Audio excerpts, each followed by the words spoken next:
Hello बच्चों। आज का टॉपिक है बायो सेवर्ट का नियम। ये फिजिक्स का जो होता है अध्याय 4 का क्वेश्चन है। पहला क्वेश्चन है बायो सेवर्ट का नियम।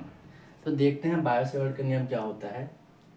ये जो होता है पहले परिभाषा, फ्रांस के वैज्ञानिक बायो और सेवर्ट ने जो होता है सन 1820 में धारावाही चालक के किसी जो होता है समीप जो होता है किसी बिंदु पर चुंबकीय क्षेत्र की तीव्रता ज्ञात करने के लिए एक नियम का क्या क्या नियम दिया, जिसे जो होता है बायो सेवर्ट का नियम कहते हैं। अब इसके लिए जो होता है सूत्र की व्युत्पत्ति, तो सूत्र की व्युत्पत्ति करने के लिए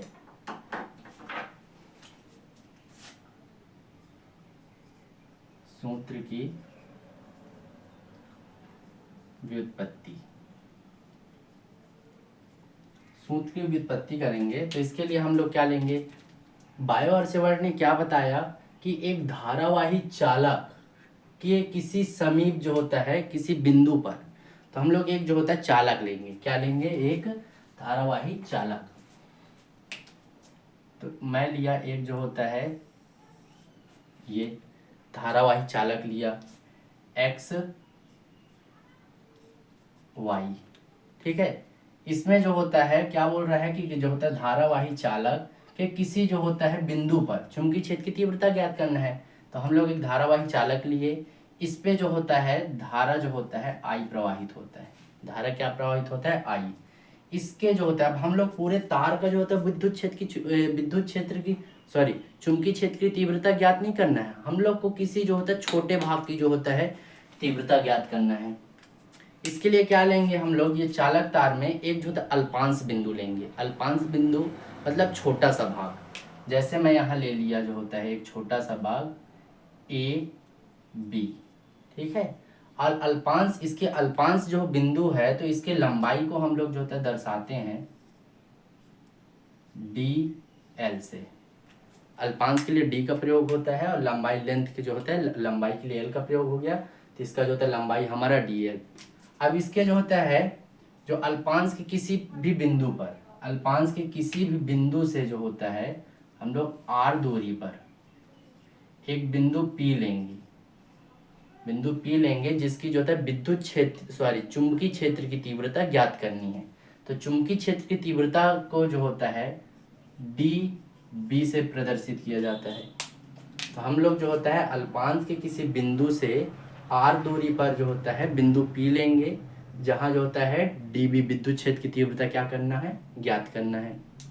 अब जो होता है हमारा जो धारावाही चालक तार और जो होता है अल्पांश के किसी बिंदु से जो आर दूरी पर, ये दोनों के बीच जो होता है कोण बनता है हमारा थीटा, और ये लंबवत होता है। लंबवत होने के कारण इसको हम लोग लिखते हैं साइन थीटा। अब देखते हैं इसके आगे। ठीक है। तो फर्स्ट जो होता है इसका नियम क्या बोलता है कि जो होता है अब इसके लिए हम लोग लिखेंगे तो माना जो होता है क्या लिखेंगे, माना एक्स वाई एक चालक तार है। एक्स वाई क्या है? एक्स वाई एक चालक तार है जिसमें तीर की दिशा में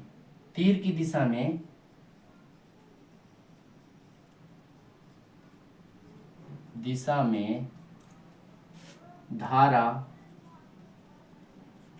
आई, तीर की दिशा में क्या प्रवाहित हो रहा है? धारा आई प्रवाहित हो रही है। और इसके किसी भी बिंदु, ठीक है, तो अल्पांश बिंदु, अब ये धारावाही चालक में अल्पांश बिंदु, इसमें अल्पांश बिंदु ए बी है जिसकी लंबाई क्या है हमारा?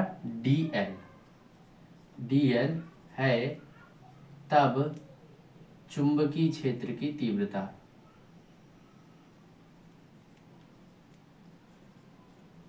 क्षेत्र की तीव्रता। ठीक है, चुंबकीय क्षेत्र की तीव्रता किससे प्रदर्शित करते हैं? डी बी से। अब इसके बाद हम लोग क्या करेंगे? कुछ नहीं है, बहुत इजी है तुम्हारा बायो-सैवर्ट का नियम। इसके लिए हम लोग जो पहले लेंगे धारा आई, दूसरे में लेंगे जो होता है इसका अल्पांश जो होता है लंबाई, उसके बाद जो होता है इसमें बनने वाला कोण, और जो होता है इसका दूरी।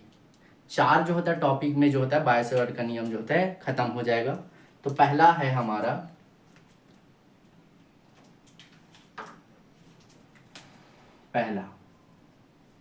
पहला क्या है? धारा आई। तो किसका? चुंबकीय क्षेत्र की तीव्रता डीबी। ठीक है, चुंबकीय क्षेत्र की तीव्रता, चुंबकीय क्षेत्र की तीव्रता क्या है हमारा? D B. ठीक है, इसमें जो होने वाली जो होता प्रवाहित होने वाली धारा डी बी, प्रवाहित धारा आई, कौन सा धारा प्रवाहित हो रहा है? आई के अनुक्रमानुपाती होती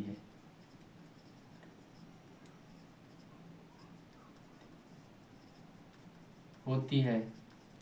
अर्थात, ठीक है, तो अनुक्रमानुपाती होती है। तो चुंबकीय क्षेत्र की तीव्रता क्या है हमारा? चुंबकीय क्षेत्र की तीव्रता डीबी, चुंबकीय क्षेत्र की तीव्रता डीबी प्रवाहित धारा आई के क्या होता है? अनुक्रमानुपाती होता है।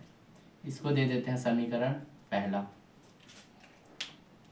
दूसरा इसका जो होता है बायो-सैवर्ट ने बताया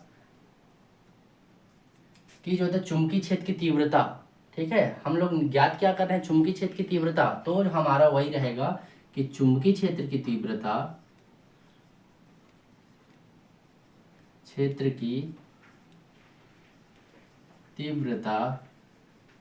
डीबी, चुंबकीय क्षेत्र की तीव्रता डीबी, अल्पांश दूरी क्या है हमारा? डीएल,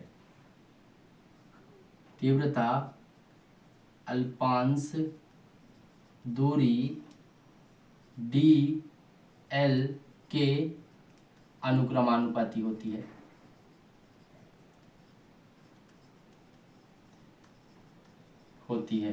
ठीक है, तो अर्थात अब सेम वही, तो क्या चीज हमारे चुंबकीय क्षेत्र की तीव्रता क्या है? चुंबकीय क्षेत्र की तीव्रता डीबी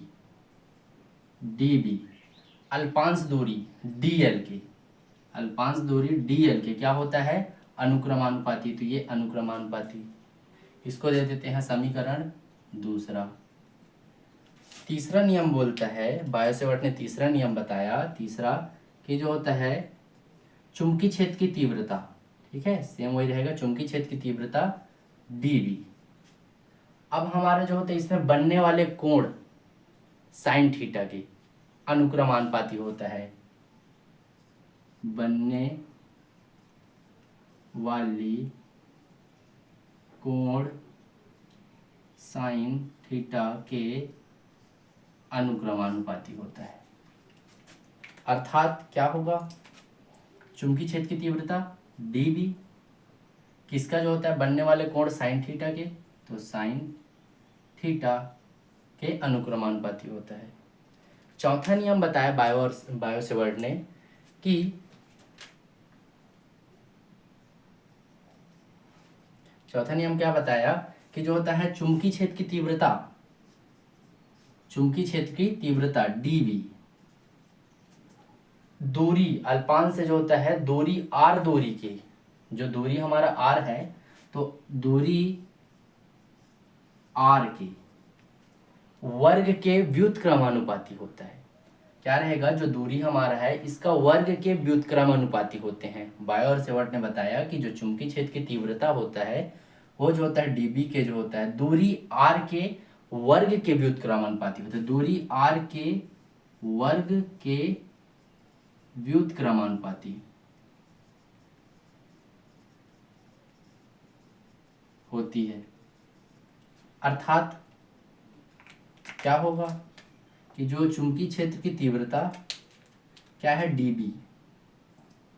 डीबी वो जो होता है किसका? जो होता है आर, दूरी आर की, वर्ग के, ठीक है, क्या होता है व्युत्क्रमानुपाती। व्युत्क्रमानुपाती को जो होता है 1 के रूप में लिखते हैं, बटे में आ जाता है 1/r के रूप में, ठीक है। ये व्युत्क्रमानुपाती का मतलब होता है एक की संख्या बढ़ाएंगे दूसरे की संख्या कम हो जाती है।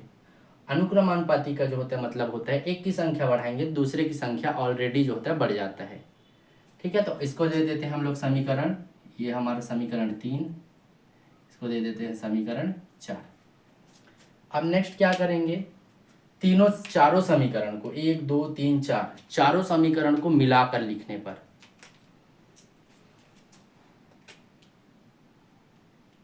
समीकरण 1 2 3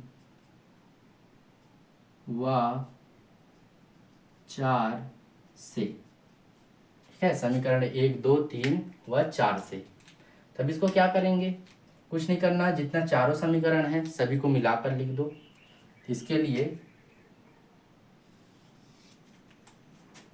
क्या है हमारा जो होता है, देखो एक साइड हमारा डीबी डीबी डीबी डीबी है, ठीक है। अगर राइट साइड जो होता है तुम्हारा बराबर है, लेफ्ट साइड भी क्या रहता है बराबर, तो सेम उसी वही कंडीशन में है कि हमारा जो होता है डीबी डीबी चारों में जो चुंबकीय क्षेत्र की तीव्रता डीबी है, चारों में से एक क्या कर लेंगे हम लोग कॉमन ले लेंगे, डी बी।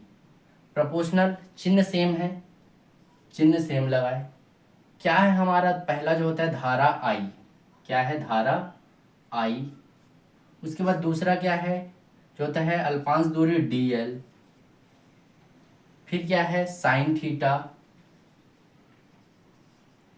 फिर क्या है हमारा एक, ऊपर में क्या है एक है तो एक का गुणा करूंगा तो वही आएगा, और इसके बटे में क्या है हमारा आर स्क्वायर, ठीक है। ये सभी के बटे में क्यों कुछ नहीं है, मतलब कुछ नहीं है तो इसका मतलब क्या है सभी के बटे में एक है, और एक का गुणा अगर आर स्क्वायर से करूंगा तो आर स्क्वायर ही आएगा, ठीक है। तो ये इतना हुआ। इसके बाद क्या करेंगे हम लोग जो होता है अनुक्रमानुपाती का चिन्ह हटाएंगे। अनुक्रमानुपाती का चिन्ह हटाते हैं, डी बी बराबर जब लगाते हैं तो नियतांक लग जाता है, इसमें नियतांक लगेगा के, नियतांक क्या लगेगा के आई, और जैसे है वैसे सेम उतार दो, I D L sine theta बटे आर स्क्वायर। अब यहाँ बताओगे कि आर क्या, के क्या है हमारा नियतांक है, तो के बराबर नियतांक, और के का मान होता है, के बराबर होता है एक नियतांक है, और के बराबर हमारा होता है म्यू 0/4 पाई। अब के नियतांक है और के का मान क्या होता है म्यू 0/4 पाई, ठीक है। इसके जब हम लोग मान रख देंगे, के का मान यहाँ हम लोग का क्या है म्यू 0/4 पाई, अब जस्ट मान रख दो, डी बी बराबर म्यू 0/4 पाई, और जैसे है सेम उतार दो, I D L sine theta बटे आर स्क्वायर। यही जो होता है बायो और सेवर्ट का नियम है। इसके आगे एक स्टेप और अगर ले जाना चाहते हो चले जाओ कि म्यू 0/4 पाई का मान होता है 10⁻⁻7। तो ये अगर लेकर जाना चाहते हो तो इसके बाद जो होता है इसके जगह में तुम लोग 10⁻⁻7 भी रख सकते हो, ठीक है। लेकिन यहीं तक रख लो, आगे जो काम आएगा यही सूत्र काम आएगा। कैसा लगा ज़रूर बताएं, कमेंट करें कि यह वीडियो कैसा लगा। धन्यवाद।